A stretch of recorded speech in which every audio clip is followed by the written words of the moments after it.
Dans une plantation de Virginie en 1842, une femme blanche de la haute société a vendu ses propres enfants métis comme esclaves. Ce que les documents révèlent sur son identité et ses motivations va bien au-delà de ce que l'histoire officielle a jamais osé raconter. Abonnez-vous à cette chaîne et commentez de quelle ville vous nous écoutez. Votre soutien nous permet de continuer à déterrer ces histoires que le temps voulait enterrer. L'été de 1842 fut particulièrement étouffant dans le comté de Hanover, en Virginie. Les champs de tabac s'étendaient à perte de vue sous un ciel blanc de chaleur, et les routes poussiéreuses serpentaient entre les propriétés où le temps semblait figé dans une hiérarchie aussi rigide que cruelle. C'était une région où les grandes demeures coloniales trônaient au sommet de collines légèrement ondulées, entourées de leurs dépendances, de leurs quartiers d'esclaves et de leurs terres cultivées. Dans ce paysage, la famille Caldwell occupait une position particulière. Ni parmi les plus riches planteurs du comté, ni parmi les petits propriétaires qui peinaient à maintenir leurs exploitations, les Caldwell représentaient cette classe intermédiaire de la société virginienne qui aspirait constamment à s'élever. Leur propriété, connue sous le nom de Riverside Estate, s'étendait sur environ 300 acres le long d'un méandre paresseux de la rivière Pamunkey. La maison principale, construite dans les années 1780, affichait les prétentions architecturales de l'époque coloniale tardive avec ses colonnes blanches et son porche à balustrade. Mais elle montrait déjà les signes d'un entretien négligé et d'une fortune qui ne s'était jamais vraiment matérialisée. Edmund Caldwell, le maître de Riverside Estate, était un homme dans la cinquantaine avancée dont le visage buriné par le soleil et l'alcool trahissait une vie de déceptions accumulées. Il avait hérité de la propriété de son père 20 ans plus tôt, avec l'ambition de la transformer en l'une des plantations les plus prospères de Virginie. Mais Edmund manquait du sens des affaires et de la discipline nécessaire. Il préférait passer ses journées dans son bureau, un verre de whisky à la main, à feuilleter des catalogues de mobilier luxueux qu'il ne pourrait jamais s'offrir et à rêver d'une respectabilité sociale qui lui échappait constamment.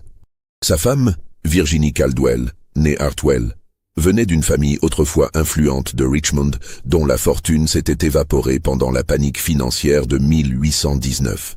Épousée par Edmund en 1823, alors qu'elle avait 21 ans et lui 34, Virginie avait apporté en dot plus de dettes que d'argent. Mais surtout, un nom qui résonnait encore dans certains cercles de la capitale virginienne.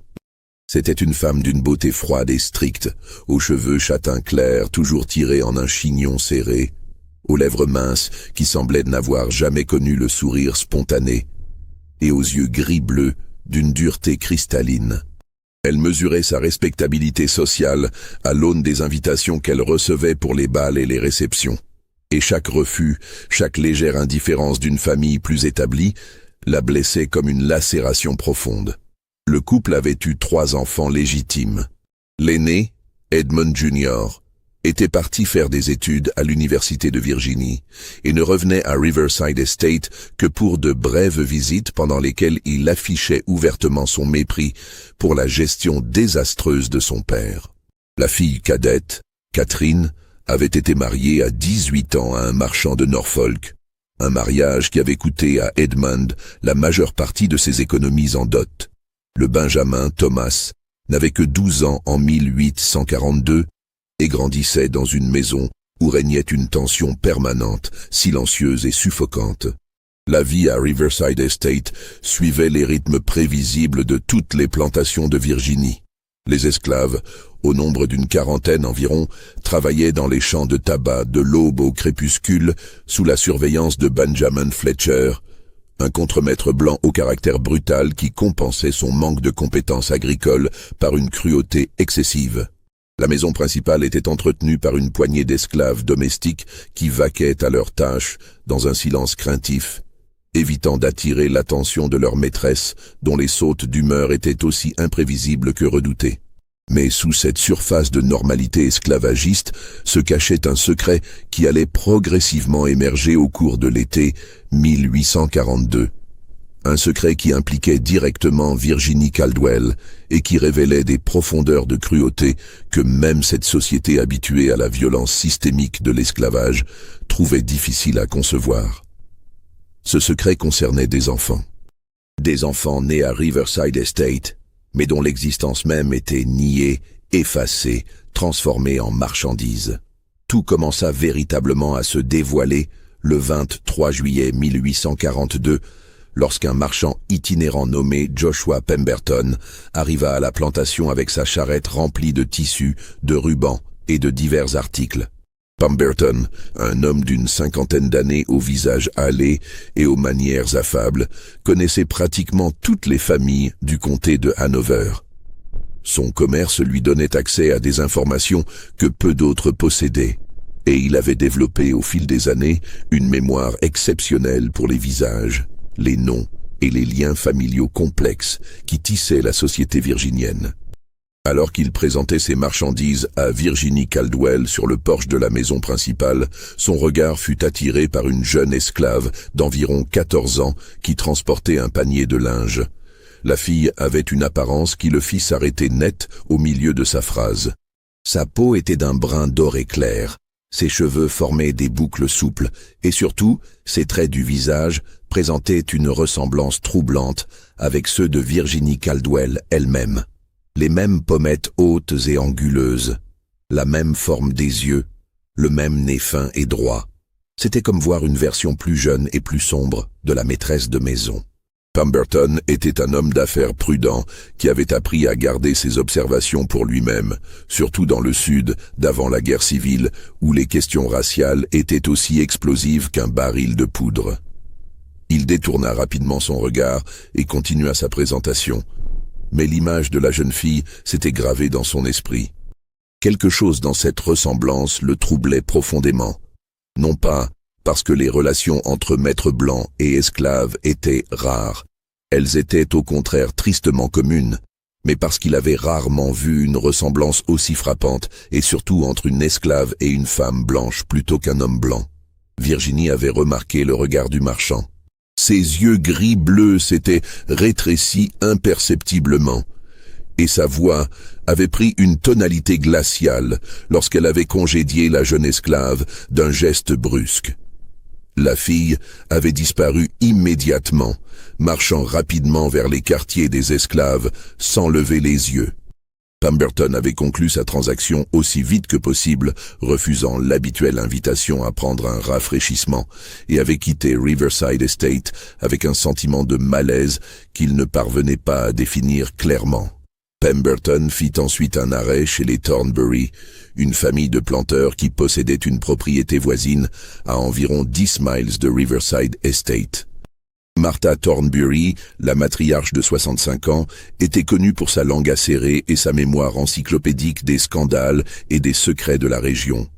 Lorsque Pemberton mentionna de manière anodine sa visite chez les Caldwell, Martha Thornbury laissa échapper un ricanement amer. « Ah, les Caldwell !» dit-elle en sirotant son thé glacé sur sa véranda ombragée. « Cette pauvre famille qui se croit au-dessus de sa condition. » Virginie Caldwell, avec ses grands airs et ses prétentions, comme si son nom de jeune fille pouvait effacer la réalité de sa situation actuelle. Pemberton, sentant qu'il y avait quelque chose de plus derrière ses paroles, posa une question apparemment innocente sur les esclaves de Riverside Estate. Martha Thornbury le regarda avec un sourire entendu qui ne montait pas jusqu'à ses yeux. « Vous avez remarqué quelque chose d'intéressant lors de votre visite, monsieur Pemberton? Une jeune fille, peut-être, avec un certain air de famille. » Le marchand hésita. Martha Thornbury n'attendit pas sa réponse. « Il y a des rumeurs, monsieur Pemberton, des rumeurs qui circulent depuis des années dans ce comté. Des rumeurs sur Virginie Caldwell et certains de ses esclaves. Des rumeurs sur des enfants qui naissent à Riverside Estate et qui disparaissent mystérieusement, ou qui grandissent dans les quartiers des esclaves avec des visages qui racontent des histoires que personne n'ose prononcer à voix haute. » Elle marqua une pause, son regard fixé sur l'horizon où les champs de coton ondulaient sous la brise. « On dit que Virginie Caldwell a eu plusieurs enfants d'un de ses esclaves, un homme nommé Samuel, un mulâtre qui travaillait comme palefrenier à Riverside Estate, et on dit qu'elle a fait quelque chose d'absolument monstrueux avec ses enfants. Quelque chose qui dépasse même les horreurs ordinaires de notre système esclavagiste. On dit qu'elle les a vendus, Monsieur Pemberton. Ses propres enfants. Elle les a fait vendre comme esclaves, loin de Virginie, vers les plantations du Grand Sud, en Géorgie ou en Alabama, là où personne ne les reverrait jamais.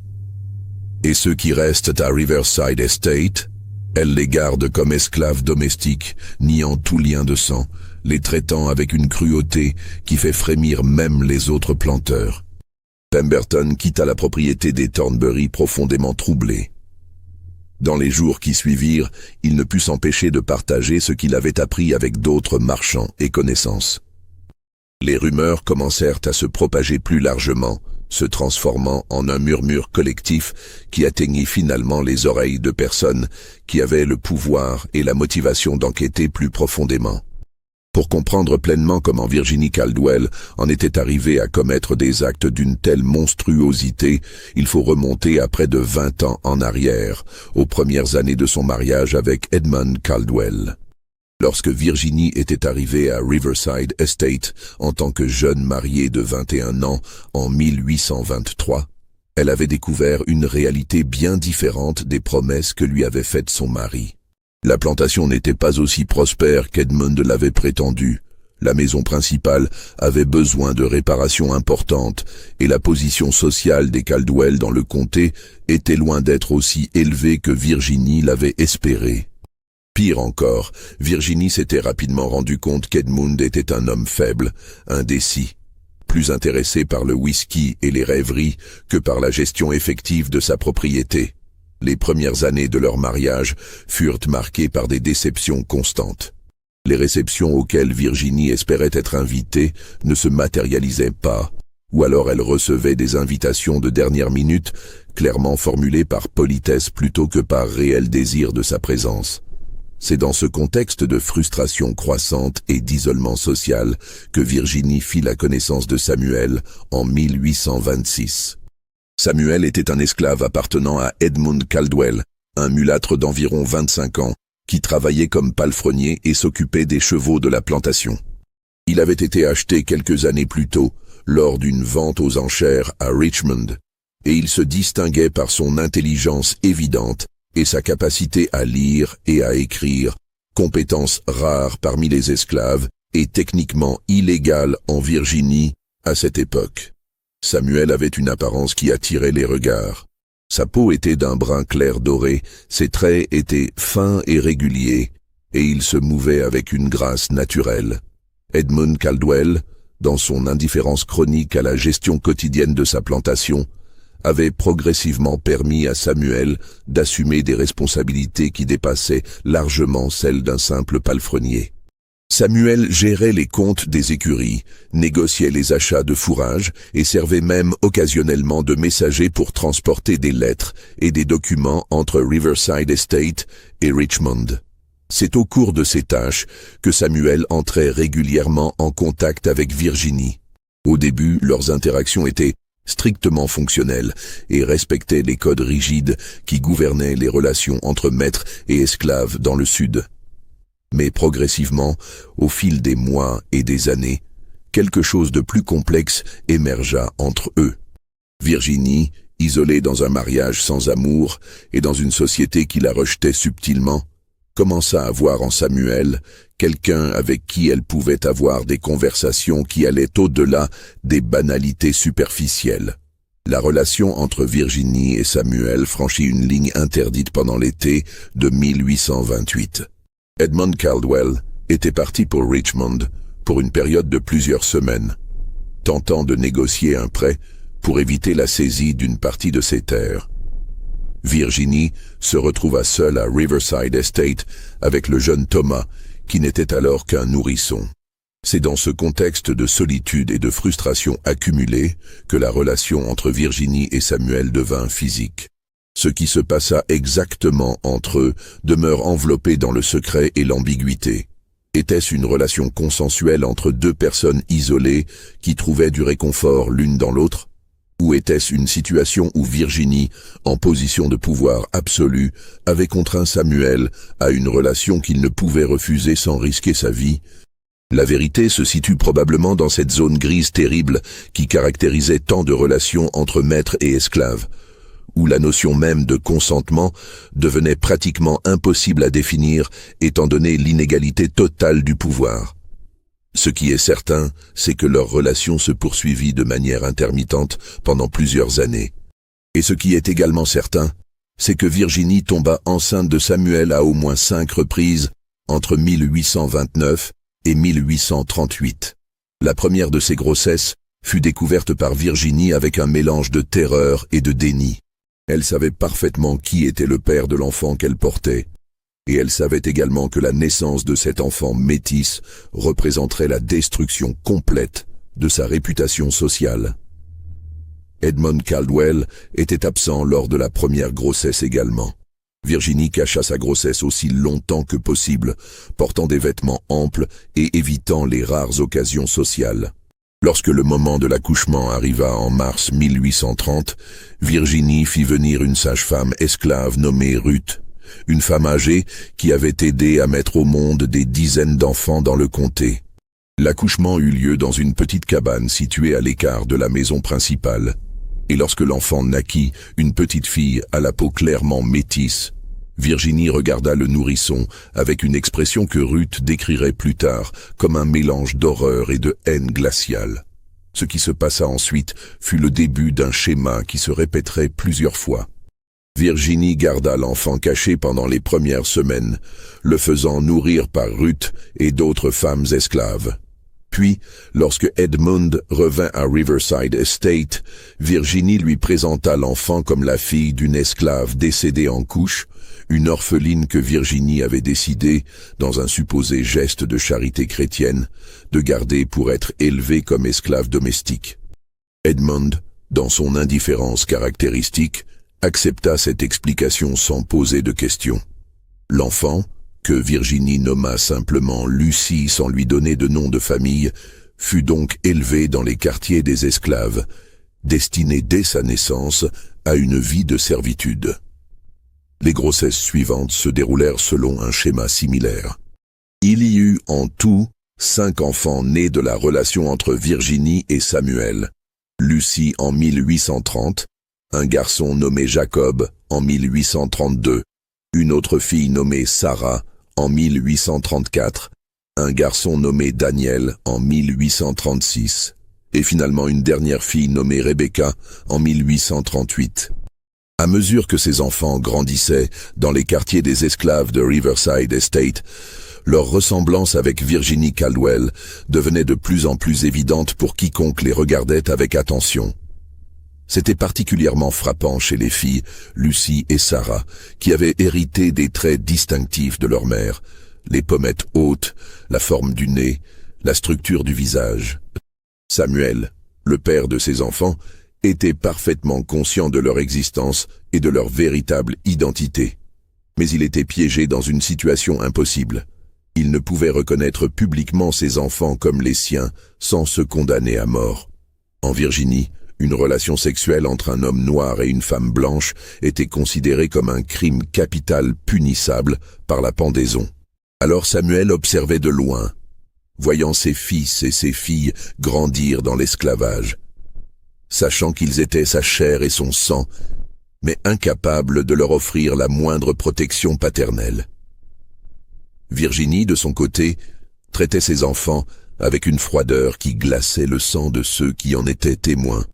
Elle ne leur montrait aucune affection maternelle. Au contraire, elle semblait éprouver pour eux une aversion presque viscérale.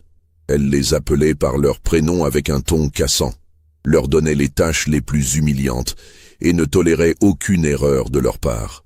Mais le secret le plus sombre, celui qui commencerait à émerger pendant l'été de 1842, concernait le destin de certains de ses enfants. Car si Lucie, alors âgée de 12 ans, et Sarah, âgée de 8 ans, étaient encore présentes à Riverside Estate, les 3 autres enfants, Jacob, Daniel et Rebecca, avaient mystérieusement disparu au fil des années. Un avocat de Richmond, nommé Harrison Blackwell, qui avait des connexions avec plusieurs sociétés abolitionnistes du Nord et qui collectait secrètement des informations sur les abus du système esclavagiste, entendit parler des rumeurs concernant Virginie Caldwell. Intrigué et horrifié, Blackwell commença à mener sa propre enquête discrète. Blackwell était un homme dans la quarantaine, aux cheveux grisonnants et au regard perçant derrière ses lunettes à monture métallique. Il avait grandi dans une famille de planteurs, mais avait développé au fil des années une opposition morale à l'esclavage. Il menait son militantisme dans l'ombre, collectant des témoignages, documentant des abus et transmettant ses informations aux abolitionnistes du Nord. Blackwell commença son enquête en consultant les registres publics du comté de Hanover concernant les transactions d'esclaves. Après plusieurs semaines de recherche, il découvrit 3 transactions qui éveillèrent immédiatement son attention. La première, datée du 23 août 1837, documentait la vente d'un garçon esclave de 5 ans nommé Jacob, décrit comme mulâtre, par Edmund Caldwell à un marchand d'esclaves de Richmond nommé Silas Compton. Le prix de vente était de $350, une somme substantielle pour un enfant aussi jeune. La deuxième transaction, datée du 15 juin 1840, concernait un garçon de 4 ans nommé Daniel, vendu au même marchand Silas Compton pour $400. La troisième transaction, datée du 3 mars 1841, documentait la vente d'une fillette de 3 ans nommée Rebecca, vendue cette fois à un marchand différent, Augustus Finch, pour $280. Ce qui rendait ces transactions particulièrement suspectes, c'étaient plusieurs détails inhabituels. Premièrement, les 3 enfants étaient décrits comme mulâtres. Deuxièmement, les prix de vente étaient relativement élevés pour des enfants aussi jeunes qui ne pouvaient pas encore effectuer de travail productif significatif. Troisièmement, les transactions étaient toutes signées non pas par Edmund Caldwell lui-même, mais par un représentant légal agissant en son nom, un certain Horace Whitfield, avocat à Richmond. Blackwell connaissait Whitfield de réputation. C'était un avocat spécialisé dans les affaires délicates, les transactions que les familles respectables voulaient garder discrètes. Le fait qu'il soit impliqué dans ces ventes d'enfants esclaves suggérait qu'il y avait quelque chose que les Caldwell voulaient absolument garder secret. Blackwell décida de prendre un risque calculé. Il contacta discrètement Silas Compton, le marchand d'esclaves qui avait acheté 2 des 3 enfants. Compton opérait depuis un entrepôt sinistre près des docks de Richmond. C'était un homme corpulent, au visage rubicond, aux mains épaisses et aux yeux froids. Blackwell se présenta à Compton sous un prétexte mensonger, prétendant être un planteur du Kentucky, intéressé par l'achat d'esclaves domestiques jeunes. Au cours de leur conversation, il amena habilement le sujet sur les enfants mulâtres. Compton, voyant une opportunité commerciale, se fit plus loquace qu'il ne l'aurait probablement dû. « Les mulâtres sont toujours demandés », dit Compton en versant à Blackwell un verre de whisky dans son bureau poussiéreux. « J'ai eu quelques spécimens particulièrement intéressants au fil des ans. Il y a quelques années, j'ai acheté 2 garçons d'une plantation du comté de Hanover. Des enfants magnifiques, peau claire, très fins. Je les ai revendus avec un bon profit à des plantations en Alabama. » « Du comté de Hanover, vous dites ?» demanda Blackwell. « De quelle plantation provenait-il » Compton hésita un instant. Mais le whisky et l'appât d'une vente potentielle eurent raison de sa prudence. Riverside Estate, propriété d'un certain Edmund Caldwell. Mais c'est sa femme qui était derrière les ventes, j'en suis certain. Les transactions étaient gérées par cet avocat, Whitfield, mais j'ai rencontré Madame Caldwell une fois, quand elle est venue à Richmond pour finaliser les détails de la seconde vente. Elle est venue elle-même. C'est inhabituel. Compton eut un sourire entendu. Cette dame avait l'air déterminée à s'assurer que ses enfants soient envoyés loin, très loin de Virginie. Elle a même payé un supplément pour que je garantisse qu'ils seraient vendus dans le Grand Sud, en Géorgie ou en Alabama, et qu'ils ne reviendraient jamais dans cette région. Elle m'a fait signer un document à cet effet. Compton se pencha en avant, sa voix baissant jusqu'à un murmure. Je ne pose pas de questions, monsieur. Ce n'est pas bon pour les affaires. Mais j'ai des yeux.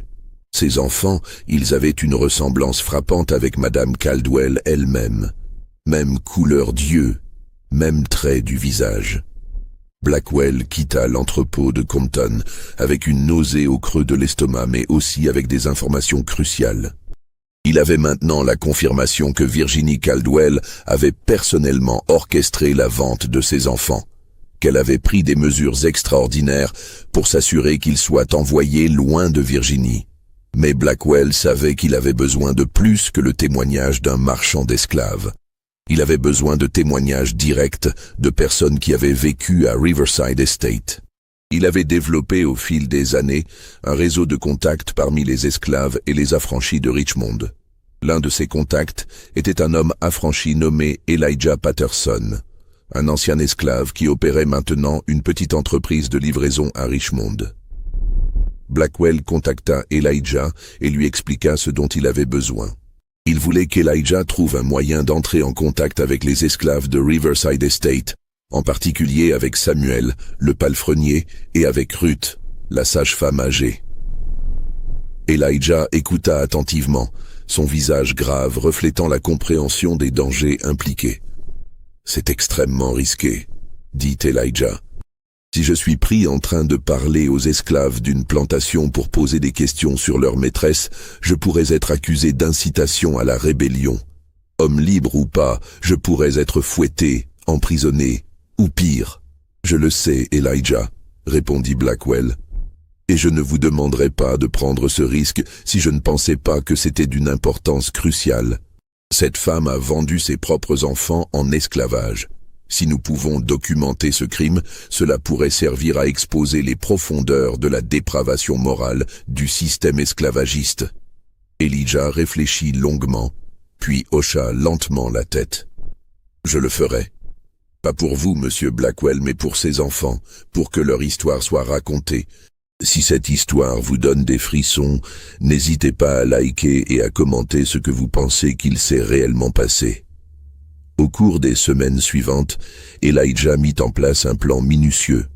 Il avait un ami qui livrait régulièrement des marchandises à Riverside Estate, et il arrangea de l'accompagner lors d'une de ces livraisons. C'était un dimanche après-midi de septembre 1842 que Elijah arriva à Riverside Estate.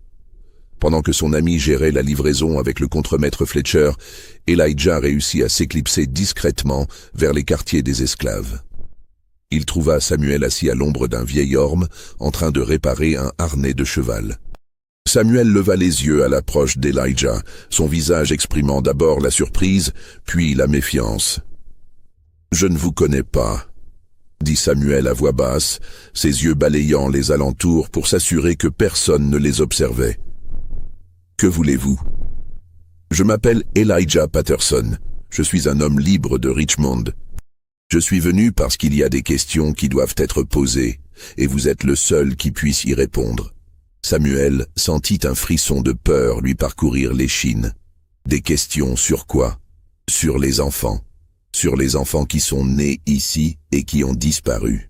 Sur Lucy et Sarah qui sont encore ici. Sur leur mère. Le visage de Samuel se figea en un masque d'impassibilité, mais ses mains tremblaient légèrement. « Je ne sais pas de quoi vous parlez. » « Je pense que si, et je pense que vous portez ce secret comme un fardeau qui vous écrase depuis des années. Je ne suis pas venu pour vous causer des problèmes, je suis venu pour que l'histoire soit racontée. » Samuel resta silencieux pendant un long moment.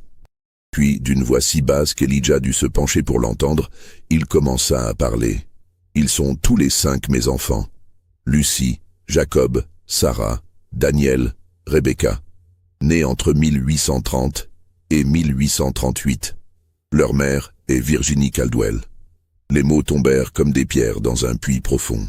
Samuel continua, les mots sortant maintenant avec plus de facilité, comme si un barrage longtemps retenu se brisait enfin. « Elle m'a appelé dans la maison principale une première fois à l'été de 1828. Le maître était parti à Richmond. Elle m'a dit qu'elle avait besoin de quelqu'un pour déplacer des meubles lourds dans sa chambre. Quand je suis arrivé, il n'y avait pas de meubles à déplacer. Et puis, elle m'a touché. Je savais que c'était ma mort si quelqu'un l'apprenait. Comment un esclave peut-il refuser sa maîtresse sans risquer d'être battu, vendu, tué? La relation a continué pendant des années, toujours quand le maître était absent, toujours dans le secret le plus absolu. Et puis Lucie est née. J'ai vu l'horreur dans les yeux de Virginie quand elle a regardé ce bébé, et j'ai su que nous étions tous condamnés. Elle a fait de Lucie une esclave, sa propre fille, et les autres enfants qui sont nés après, elle les a traités de la même manière. Des larmes coulaient maintenant silencieusement sur les joues de Samuel. Mais les trois qui ont disparu, Jacob, Daniel et Rebecca, je sais maintenant ce qu'elle leur a fait. Elle les a vendus. Elle a vendu ses propres enfants.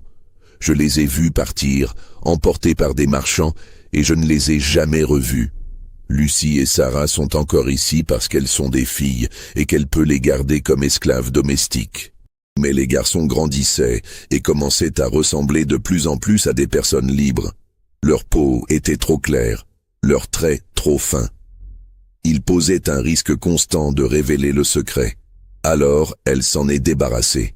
Elijah écoutait avec un mélange d'horreur et de compassion. « Accepteriez-vous de témoigner de tout cela ?» Samuel le regarda comme s'il était devenu fou. « Témoigner? Devant qui? Devant un tribunal blanc qui me pendrait immédiatement pour avoir osé toucher une femme blanche. Ma parole ne vaut rien contre celle d'une femme blanche. » Avant qu'Elijah puisse répondre, ils entendirent des pas qui approchaient. Samuel se leva rapidement, reprenant son travail sur le harnais. Une femme âgée apparut, courbée par le poids des années et du labeur, ses cheveux blancs couverts d'un fichu usé. C'était Ruth, la sage-femme. Ruth regarda Elijah avec des yeux perçants. « Vous êtes celui qui pose des questions sur les enfants. Samuel vous a dit la vérité. J'ai mis ces 5 enfants au monde, tous les 5. J'ai vu Madame Caldwell les regarder avec une haine que je n'avais jamais vue dans les yeux d'une mère auparavant. Vous accepteriez de témoigner ?» demanda Elijah avec espoir. Ruth eut un rire amer. « Je suis une vieille femme. Je n'ai plus grand-chose à perdre.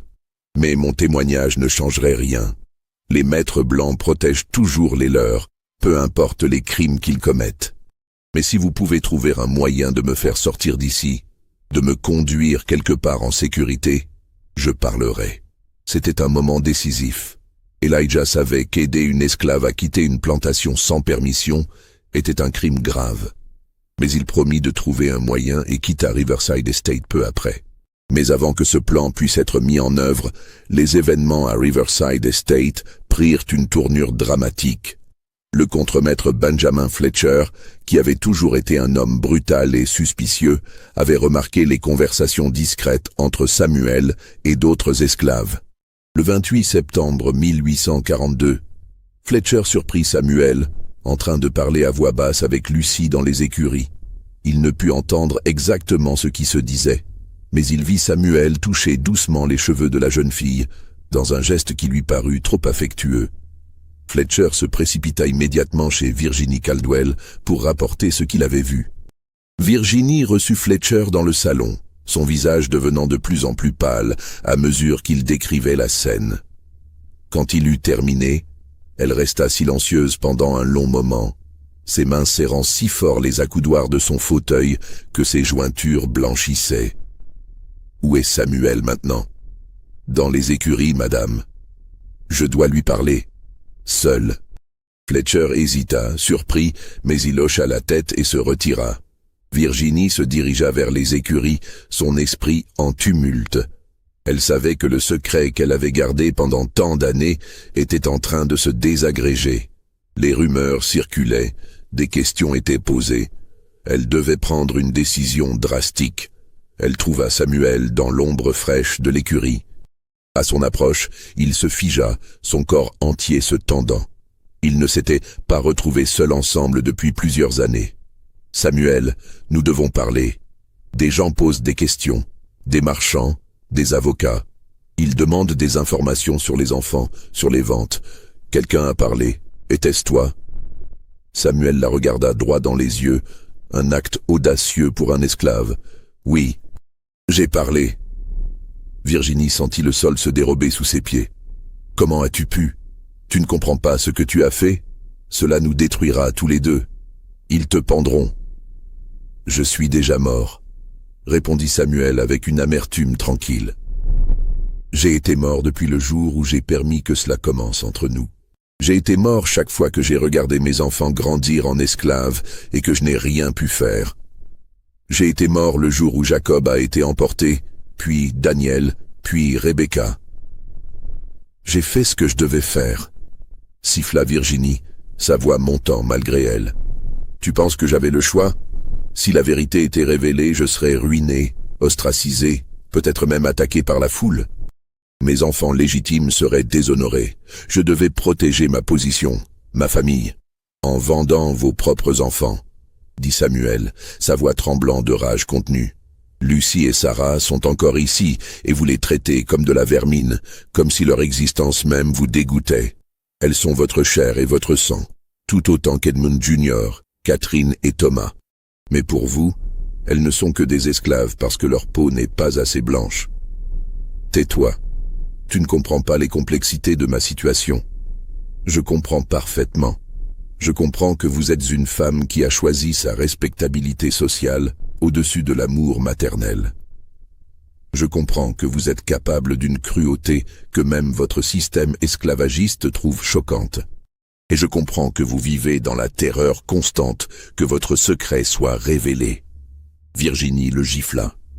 C'était un geste instinctif, né de la rage et de la peur. Samuel porta sa main à sa joue, mais il ne recula pas. Vous allez me faire tuer maintenant. C'est ce que vous êtes venu faire, n'est-ce pas? Me faire accuser de quelque chose, d'avoir été insubordonné, d'avoir menacé une femme blanche, me faire pendre. Virginie ouvrit la bouche pour protester, mais aucun son n'en sortit. Parce que dans un recoin sombre de son esprit, elle avait effectivement envisagé exactement cela. Si Samuel mourait, il ne pourrait plus témoigner. Mais en regardant son visage maintenant, en voyant la résignation et la dignité dans ses yeux, elle se rendit compte qu'elle ne pouvait pas le faire. « Va-t'en », dit-elle finalement d'une voix brisée. « Fuis, cette nuit. Prends Lucie et Sarah si tu peux. Va vers le nord, je ne te dénoncerai pas. C'est la seule chose que je puisse faire pour toi maintenant. » Samuel la regarda avec incrédulité. « Pourquoi? Parce que je suis peut-être un monstre, mais même les monstres ont des limites. Va-t'en avant que je change d'avis. » Samuel hésita, puis il hocha la tête et partit rapidement. Virginie resta seule dans l'écurie, ses jambes tremblant si violemment qu'elle dut s'appuyer contre une stalle. Elle venait de commettre un acte qui pourrait la détruire.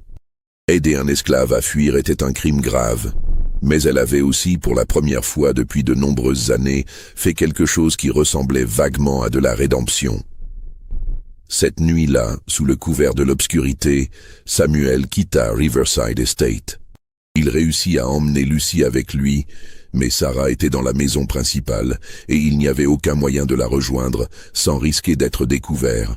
Ce fut une décision déchirante, abandonner une de ses filles, mais Samuel savait qu'il devait sauver au moins celle qu'il pouvait. Ils partirent vers le nord, suivant les routes secrètes du chemin de fer clandestin.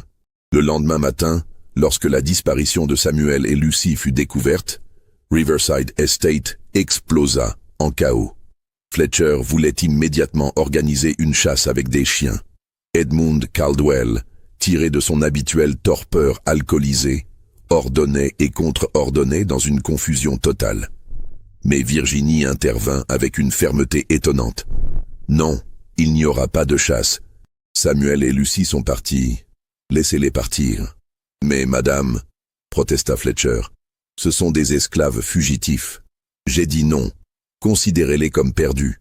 Nous ne dépenserons pas d'argent pour les poursuivre. » Edmund, perplexe mais trop fatigué pour argumenter, acquiesça faiblement. Et ainsi, Samuel et Lucie eurent une chance de s'échapper. Harrison Blackwell, ayant appris la fuite de Samuel, réalisa que son témoin clé était maintenant inaccessible. Il décida de presser Ruth de témoigner. Lors d'une foire agricole début octobre, le plan se déroula comme prévu. Au milieu de la confusion de la foire, Elijah réussit à faire sortir Ruth. Elle fut conduite à une maison sûre, gérée par des Quakers sympathisant près de Richmond. où elle put donner son témoignage à Blackwell. Ce témoignage, consigné sur papier au cours de plusieurs sessions pendant les 2 premières semaines d'octobre, était d'une précision dévastatrice. Ruth décrivait en détail chacune des 5 naissances, les circonstances entourant chaque accouchement, les réactions de Virginie face à chaque nouveau-né métis. Elle racontait comment Virginie avait ordonné que les naissances soient gardées secrètes, comment elle avait présenté les enfants comme des orphelins, comment elle les avait traités avec une froideur qui glaçait le sang. Ruth témoignait également des ventes. Elle avait été présente lorsque Jacob avait été emmené, un petit garçon de 5 ans qui pleurait en appelant sa mère. Elle avait vu Daniel partir, puis Rebecca, chacun d'eux trop jeunes pour vraiment comprendre ce qui leur arrivait. À la fin octobre 1842, un incendie éclata à Riverside Estate. Il commença dans les écuries, exactement là où Virginie et Samuel avaient eu leur dernière conversation. Le feu se propagea rapidement, et avant qu'on puisse le maîtriser, les écuries étaient complètement détruites et une partie de la maison principale avait également été endommagée. Personne ne fut tué, mais les dégâts matériels étaient considérables. Edmund Caldwell, déjà financièrement fragile, fut complètement ruiné. Il dut emprunter à des taux usuraires pour tenter de reconstruire. Mais c'était peine perdue. Les créanciers commencèrent à se manifester, exigeant le remboursement de dettes accumulées. En février 1843, Riverside Estate fut mise en vente forcée. La propriété, la maison, les terres et tous les esclaves restants furent vendus aux enchères. C'est lors de cette vente que le destin de Sarah fut scellé. Elle fut achetée par un planteur de Caroline du Nord et emmenée loin de Virginie. Edmund et Virginie Caldwell furent complètement ruinés. Ils durent quitter Riverside Estate et se retirer dans une petite maison louée à Richmond, vivant de la charité limitée de parents éloignés. Edmund sombra encore plus profondément dans l'alcoolisme et mourut en 1845. Virginie lui survécut, vivant dans une pauvreté relative et dans un isolement social presque total. Les années qui suivirent la chute de Riverside Estate virent la dispersion complète de tous ceux qui avaient été impliqués dans cette histoire tragique. Samuel et Lucy réussirent à atteindre la Pennsylvanie, où ils s'établirent dans une communauté de fugitifs et d'affranchis près de Philadelphie. Samuel trouva du travail comme palefrenier, cette fois en tant qu'homme libre recevant un salaire. Lucy grandit dans cette communauté, reçut une éducation et devint plus tard institutrice. Mais Samuel ne se remit jamais vraiment du traumatisme de ce qu'il avait vécu. Il portait le poids écrasant de la culpabilité pour les enfants qu'il avait dû abandonner, Jacob, Daniel, Rebecca et Sarah. Il passa le reste de sa vie à essayer de les retrouver, écrivant des lettres aux sociétés abolitionnistes, consultant les registres d'esclaves fugitifs. Mais c'était comme chercher des fantômes. Les enfants avaient été vendus sous de faux noms, leurs origines effacées. Ils avaient disparu dans le vaste système de l'esclavage sudiste. Samuel mourut en 1858, quelques années avant le début de la guerre civile.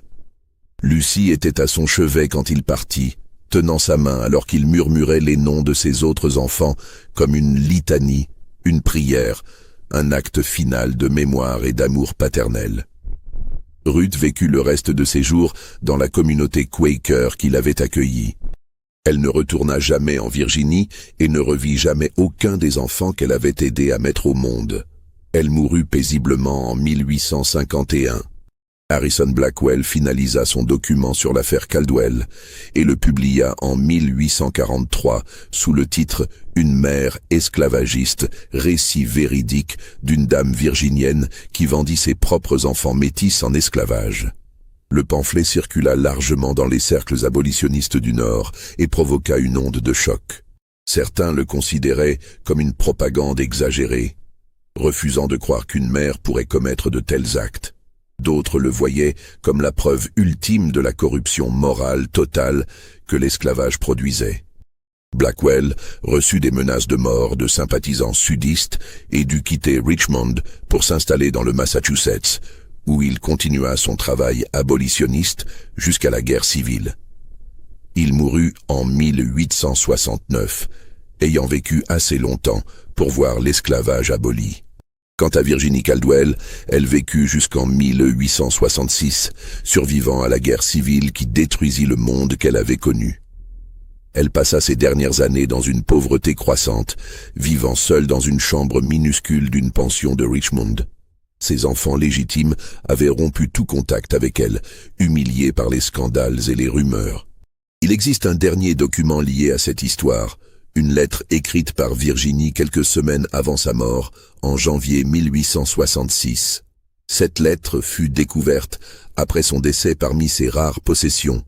Dans cette lettre, adressée à personne en particulier, Virginie écrivait dans une écriture tremblante « Je sais ce que l'histoire dira de moi. On dira que j'étais un monstre, une femme qui a vendu ses propres enfants. Et peut-être que c'est vrai. Mais je veux que quelqu'un comprenne que j'étais aussi une victime de ce système terrible. J'étais une femme piégée dans un monde où ma valeur dépendait entièrement de ma respectabilité, où un seul faux pas pouvait me détruire complètement. J'ai fait des choix monstrueux pour protéger ma position et ces choix m'ont hanté chaque jour depuis. Je pense à eux constamment.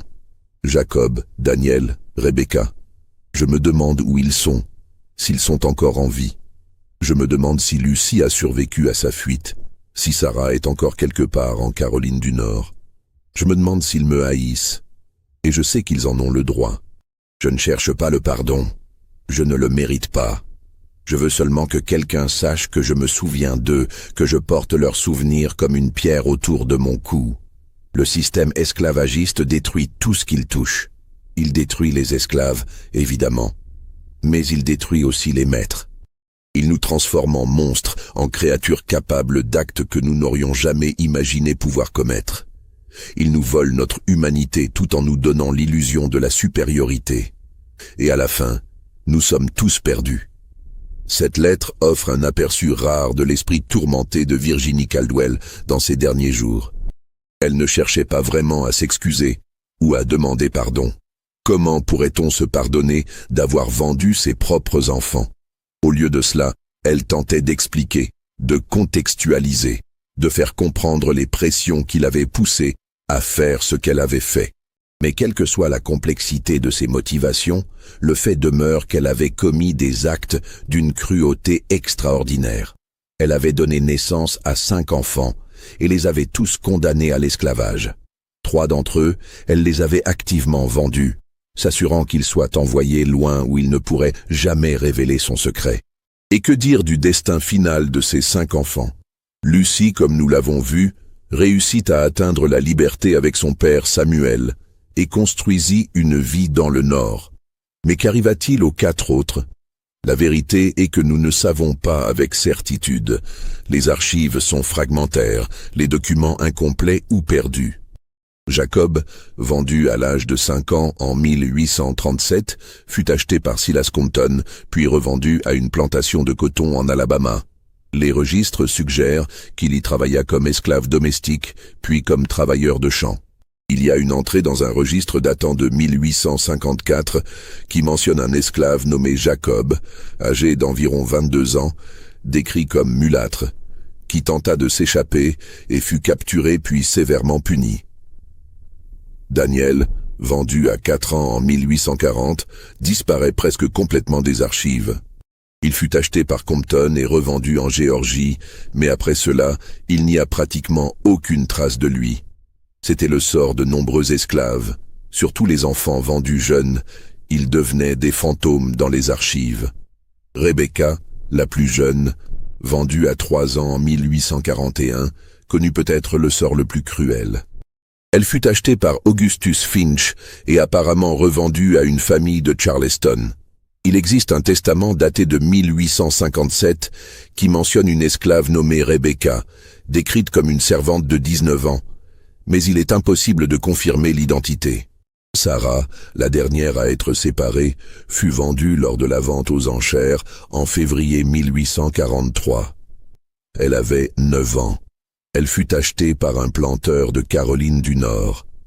Les registres montrent qu'une esclave nommée Sarah y travailla comme domestique pendant au moins 15 ans. Après l'émancipation en 1865, elle disparaît des archives. Son destin final reste un mystère. En 1923, 80 ans après la vente de Riverside Estate, un historien amateur de Virginie nommé Walter Hastings menait des recherches sur les familles de planteurs du comté de Hanover. Il tomba sur les registres de transactions d'esclaves et découvrit les 3 ventes suspectes.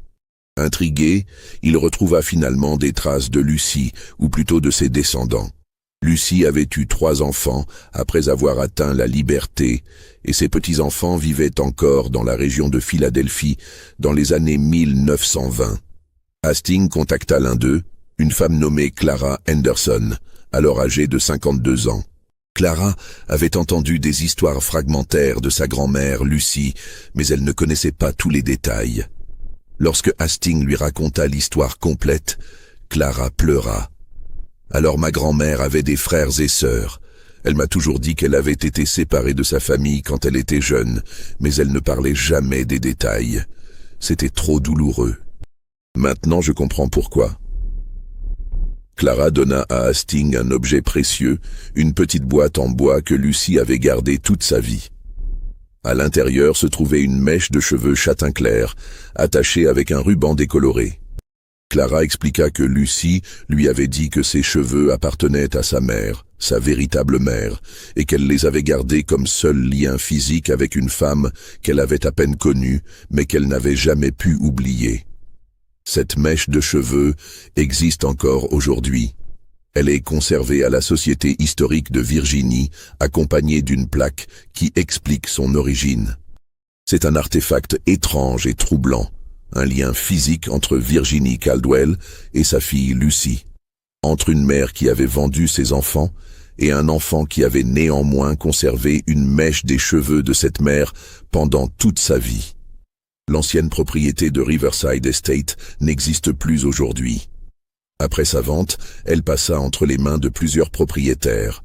La maison principale tomba en ruine et fut démolie dans les années 1880. Les terres furent divisées et vendues. Aujourd'hui, l'endroit où se dressait autrefois la plantation est occupé par des fermes modernes et des maisons résidentielles. Rien ne marque l'emplacement, aucune plaque commémorative, aucun signe visible de l'histoire qui s'y est déroulée. Mais l'histoire persiste dans les documents, dans les registres, dans les témoignages. Elle persiste comme un rappel des horreurs que le système esclavagiste a produites, non seulement dans ses cruautés évidentes, mais aussi dans ses corruptions subtiles, dans la façon dont il a transformé des êtres humains ordinaires en participants d'atrocités extraordinaires. L'histoire de Virginie Caldwell nous rappelle que l'esclavage n'était pas seulement une institution économique ou politique. C'était un système qui pervertissait les relations humaines les plus fondamentales, qui pouvait transformer même les liens entre mère et enfant en transactions commerciales, qui pouvait faire d'une mère une marchande de ses propres enfants. Et peut-être la leçon la plus importante de cette histoire est que nous devons nous souvenir. Nous devons nous souvenir de Jacob, Daniel, Rebecca, Sarah et Lucy. Nous devons nous souvenir de Samuel, piégé dans une situation impossible. Nous devons même nous souvenir de Virginie, non pas pour l'excuser, mais pour comprendre comment les systèmes d'oppression fonctionnent, comment ils piègent et corrompent, comment ils transforment des personnes ordinaires en monstres. Car ce n'est qu'en nous souvenant, en racontant ces histoires, en refusant de laisser ces vies être effacées par le temps, que nous pouvons espérer ne jamais répéter de telles horreurs. Vous croyez que tout a été révélé dans cette histoire? Commentez ci-dessous ce que vous en pensez. Abonnez-vous à la chaîne et partagez cette histoire avec ceux qui apprécient les mystères sombres de l'histoire. Votre engagement nous permet de continuer à déterrer ces vérités enfouies que le temps voulait faire oublier.